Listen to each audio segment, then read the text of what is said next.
Berjumpa lagi dalam permenungan kita edisi Kamis 9 Maret 2023, Pekan Prapaskah kedua.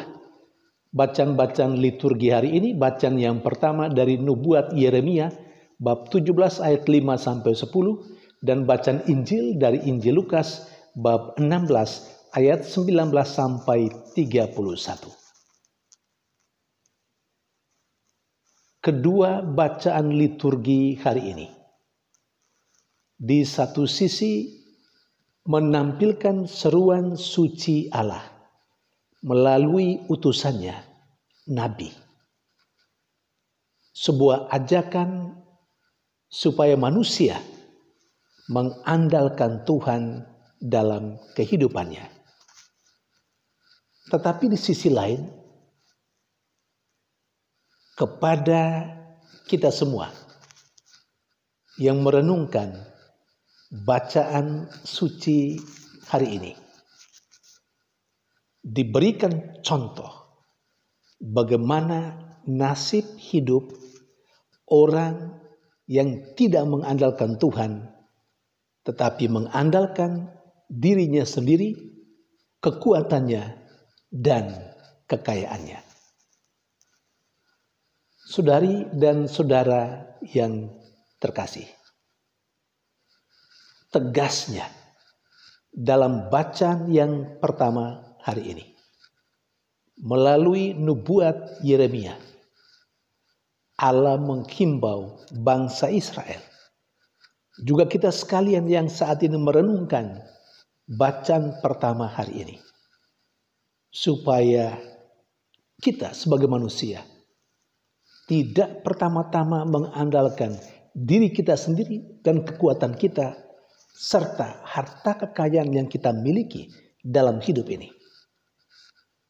Allah menghendaki supaya kita semua lebih mengandalkan Tuhan dalam kehidupan kita. Judul bacaan pertama hari ini, terkutuklah yang mengandalkan manusia dan diberkatilah yang mengandalkan Tuhan. Ada sekian banyak hal yang baik yang akan diperoleh oleh orang yang mengandalkan Tuhan di dalam kehidupannya. Sebaliknya, orang yang mengandalkan dirinya sendiri, kekuatannya, harta kekayaan, bahkan sampai terbelenggu sekian dalam oleh kekuatan diri sendiri, oleh harta kekayaannya, dengan tidak peduli sama sekali terhadap sesamanya, celakalah. Orang seperti itu terkutuklah. Hal yang tidak enak akan dialaminya. Saudari dan saudara yang terkasih, kemudian bacaan Injil menampilkan kepada kita sekalian contoh bagaimana nasib hidup orang yang mengandalkan Tuhan dalam kesehariannya, dan bagaimana pula nasib hidup orang yang mengandalkan diri sendiri, kekuatannya, dan harta kekayaannya, sampai sekian dibelenggu oleh itu, sehingga tidak mempedulikan sesama.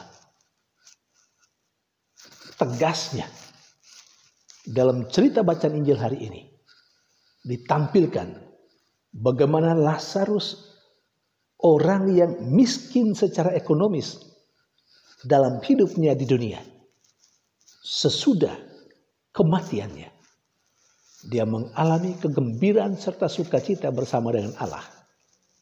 Diceritakan oleh Injil bahwa Abraham bahwa si miskin, sekali lagi, bahwa si miskin akhirnya berada di pangkuan Abraham. Sebaliknya, orang kaya yang mengandalkan kekayaannya, yang mengandalkan kekuatannya, sampai tidak peduli sama sekali dengan orang miskin, si Lazarus dalam hidup. Memang hidup di dunia, dia hidup berkelimpahan, dia mengalami kebahagiaan. Tetapi akhir hidupnya sesudah kematian, dia berada di tengah api yang membuat dia menderita sepanjang masa.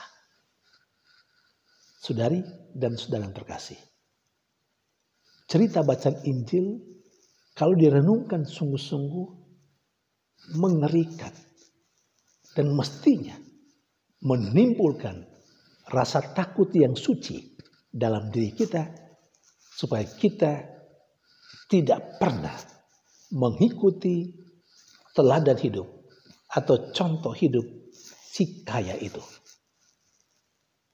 Kita mau menjadikan diri kita sekalipun kaya secara duniawi, tapi kita mau menjadi miskin di hadapan Tuhan.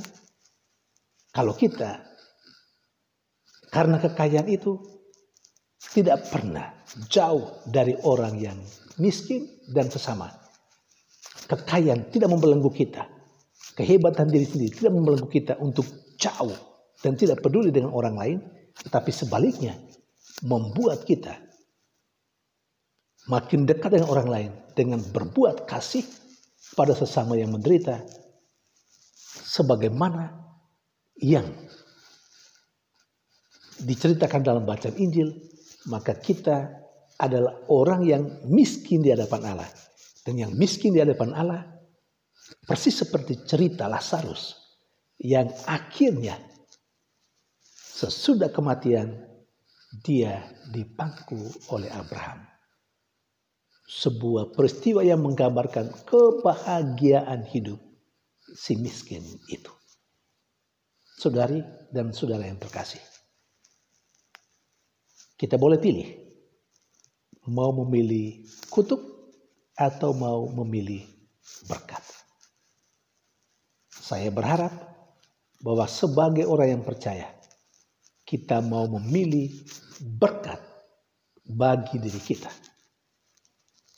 dan bukannya memilih kutuk untuk kehidupan kita. Semoga kita terinspirasi dengan cerita-cerita suci melalui bacaan-bacaan liturgi hari ini, dan mendorong kita untuk selalu berpegang pada Tuhan, mengandalkan Tuhan, sambil terus mempedulikan sesama yang ada di sekitar kita.